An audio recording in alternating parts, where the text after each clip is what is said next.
नमस्कार प्रिय दर्शकों, आपका स्वागत है हमारे यूट्यूब चैनल महाविष्णु पुराण में।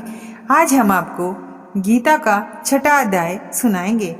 श्री कृष्ण जी ने कहा, हे अर्जुन, अपने किए हुए कर्म के फल की इच्छा को छोड़कर अपना नित्य नैमित्तिक कर्म करते रहते हैं, वे ही सन्यासी और वे ही योगी हैं। जो अग्निहोत्री कर्म को त्याग देते हैं और कुआं बावली आदि को बनवाना, इन सब कर्म को छोड़ निष्क्रिय हो जाते हैं, न तो वे सन्यासी हैं न योगी हैं। अभिप्राय यह है कि केवल क्रियाओं को त्यागने वाला सन्यासी नहीं है, परंतु कर्म करते हुए फल की इच्छा न करना सन्यास है। उसी का नाम योग है।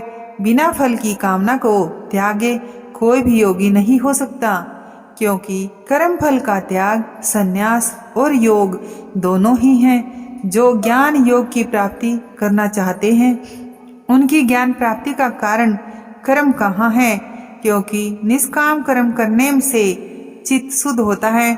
चित्त शुद्ध से ज्ञान की प्राप्ति होती है और उस ज्ञान की प्राप्ति से मनुष्य को शांति मिलती है। हे अर्जुन, जब मनुष्य की इंद्रियां किसी विषय को न और मन में स्मरण बिना कोई चिंता भी न हो, जब ऐसा हो तो योगारूढ़ कहता है। इसलिए विवेकी पुरुष अपनी आत्मा का संसार में आप ही उद्धार कर उसकी उद्योगति न करे, क्योंकि कामना से रहित जो आत्मा है वह मित्र के समान उपकारी है। जिसने मुझको विसार कर अपनी आत्मा को विषयों में लगाया है, वह अपना शत्रु है। हे अर्जुन, जिसने अपनी आत्मा से आत्मा को जीत लिया है, तो वही आत्मा उसका बंधु है, और जो आत्मा को नहीं जीतता, उसकी आत्मा ही उसका शत्रु है। जिसने अपना मन और वशीभूत कर लिया है और शीत उष्ण सुख दुख और मान अपमान में सदा शांत रहता है, उसके हृदय में परमात्मा स्थित है। शास्त्र अथवा गुरु के उपदेश से उत्पन्न जो ज्ञान और अनुभव सिद्ध और विद्वान इनसे संतुष्ट है, उनकी आत्मा और उसका मन भी चलायमान नहीं होता, और उन्हीं कारणों से उनकी इंद्रियां वशीभूत हो गई हैं। ये होता है कि उन्हीं का कंचन मिट्टी और पत्थर को एक समान समझते हैं। ऐसे ही योगी योग रूढ़ होते हैं। हे अर्जुन, जो मित्र शत्रु बंधु वर्ग साधु और पापचारियों को समान दृष्टि से देखता है, वह योगियों से भी बढ़कर है। हे अर्जुन, योगी का उचित है कि वह सदा एकांत में रहे, किसी को संग में न रखे, अपने मन और आत्मा को वश में रखे, किसी बात की आशा न रखे और न ही किसी वस्तु का संग्रह करे। इस प्रकार निरंतर अपनी आत्मा को परमात्मा में लगाता रहे। हे अर्जुन, योग साधन के लिए सुंदर पवित्र भूमि में जो न बहुत ऊंची हो न नीची हो, उस पर कुशा का आसन, उस पर मृगछाला बिछा के ऊपर वस्त्र बिछा कर निश्चित मन होकर बैठे। मन को एक आग्रह कर चित्त को रोग क्रिया से रहित हो अपनी आत्मा शुद्धि के लिए योग साधन करे। सब देव गर्दन को सीधा रखे और अपनी नासिका के अग्रभाग को देखे और किसी दिशा को न देखे। मन को शांत कर निर्भय और ब्रह्मचर्य व्रत में स्थित रहे।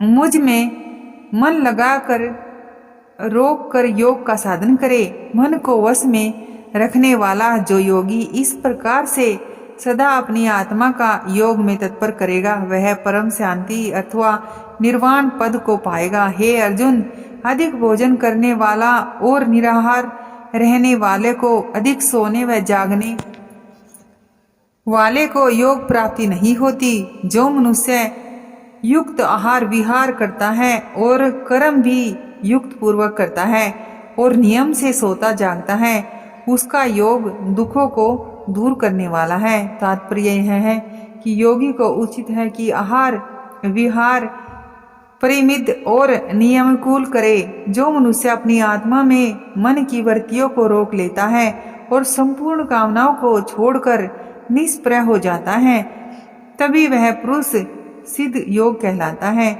जैसे जिस स्थान पर पवन नहीं चलती, वहाँ दीपक की ज्योति हिलती नहीं। ऐसे जो अपना मन एकाग्र करके एकांत में बैठकर योगाभ्यास में मन लगाता है, उसका मन दीपक की भांति चलायमान नहीं होता। जिस अवस्था में योगाभ्यास से अपनी चित्तवृत्तियों के रुकने पर जहाँ विश्राम लेता है, बुद्धि द्वारा आत्म स्वरूप को देखना है और अपनी आत्मा में ही संतुष्ट होता है। हे अर्जुन, जिस अवस्था में विशेष में योगी जन किसी ऐसे अत्यंत सुख का अनुभव करते हैं कि जो इंद्रियां के विषय से दूर है और केवल बुद्धि द्वारा ही जाना जाता है, उसी से सुख में स्थित योगी आत्म स्वरूप से चलायमान नहीं होता। हे अर्जुन, जो आत्म स्वरूपी इस सुख को पाकर इससे अधिक और किसी लाभ को नहीं मानते, वे सुख में स्थिर होकर बड़े बड़े जो शीत गर्मी आदि के सुख दुख हैं, उनमें भी विचलित नहीं होते।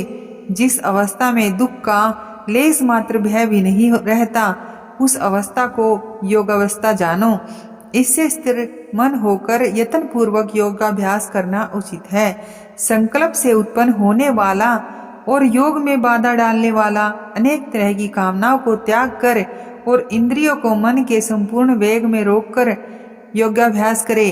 वश में हुई बुद्धि से सने सने मन को आत्मा में निश्चल करे और किसी बात का चिंतन न करे। मन बड़ा चंचल है, किसी जगह जल्दी स्थिर नहीं होता है। इससे जहाँ जहाँ मन जाए वहाँ इसे रोककर आत्मा में स्थिर करे। हे अर्जुन, ऊपर लिखी रीति के अनुसार शांत मन होने से संपूर्ण विकार स्वयं योग भाग जाते हैं, आत्मा निष्पाप और ब्रह्म में लीन हो जाती है। ऐसे योगी की समाधि का उत्तम सुख अपने आप प्राप्त हो जाता है। इस प्रकार सदा आत्मा को लगाने रखने वाला निष्पाप योगी सुख पूर्वक बिना परिश्रम महान ब्रह्म सुख को भोगता है।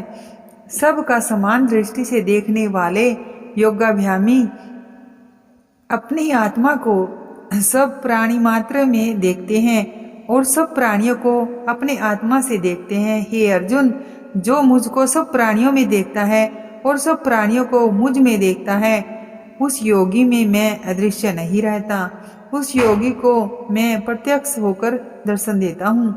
सभी भूत प्राणियों में मुझको व्यापक जानकर जो मेरा भजन करते हैं, तिनका फिर जन्म नहीं होता। सब जनों में व्याप्ता हूँ।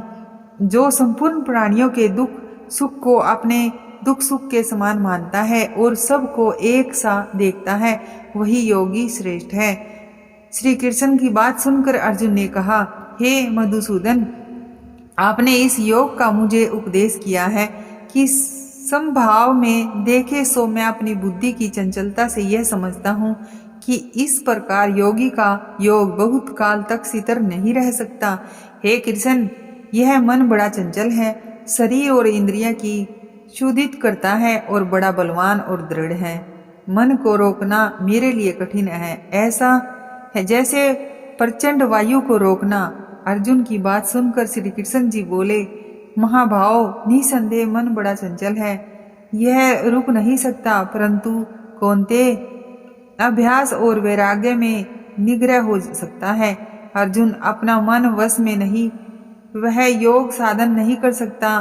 जो जितेंद्रिय हैं वे यत्न पूर्वक योगा साधन कर सकते हैं। यह सुन अर्जुन ने कहा, हे कृष्ण जी, प्रथम ही श्रद्धा पूर्वक योग साधन में प्रवृत्त हुआ, परंतु पीछे ठीक उपाय न कर सका, अर्थात अभ्यास में शिथिल हो गया और इस कारण से उसका मन योग से चलायमान हो गया।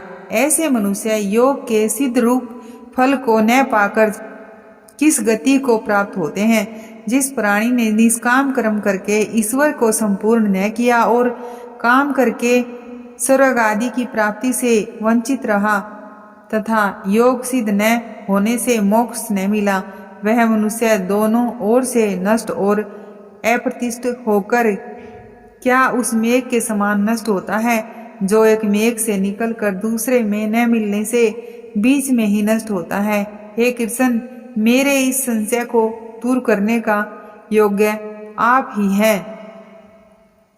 अर्जुन की बात सुनकर श्री कृष्ण जी बोले, हे अर्जुन, उस मनुष्य का इस लोक व परलोक में कहीं भी नाश नहीं होता, क्योंकि कोई भी शुद्ध कर्म करने वाला दुर्गति नहीं पाता।